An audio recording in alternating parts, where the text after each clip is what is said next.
Recent గా జరిగిన India versus Pakistan conflict లో పాకిస్తాన్ 30 ఇండియన్ సిటీస్ మీద డ్రోన్స్ మిసైళ్లతో దాడి చేసింది. అందులో హైదరాబాద్, ఢిల్లీ, వైజాగ్, బెంగళూరు, చెన్నై, పూణే, ముంబై లాంటి ఎన్నో మేజర్ సిటీస్ కూడా ఉన్నాయి. ఇన్ని వందల డ్రోన్స్ మిసైల్స్ తో పాకిస్తాన్ దాడి చేసినా సరే ఒక్క సిటీ మీద కూడా ఒక్క డ్రోన్ కానీ మిసైల్ కూడా పడ్డ ఆనవాళ్ళు లేనే లేవు. దీనికి మెయిన్ రీజన్ ఇండియా దగ్గర ఉన్న S-400 యాంటీ మిసైల్ సిస్టమ్.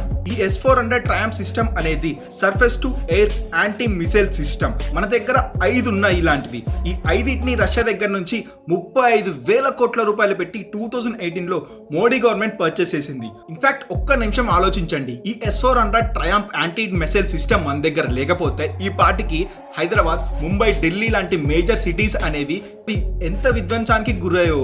ఆనాడు రాముడి చేతుల బాణం ఎంత పవర్ఫుల్లో ఇప్పుడు S-400 ట్రయాంప్ సిస్టమ్ అనేది ఇండియా డిఫెన్స్ సిస్టమ్ కి one of the major power అని చెప్పాలి. ఇలాంటి వెపన్ సిస్టమ్ అనేది ప్రపంచంలో కేవలం కొన్ని దేశాల దగ్గరే ఉన్నాయి, అందులో ఇండియా కూడా ఒకటి.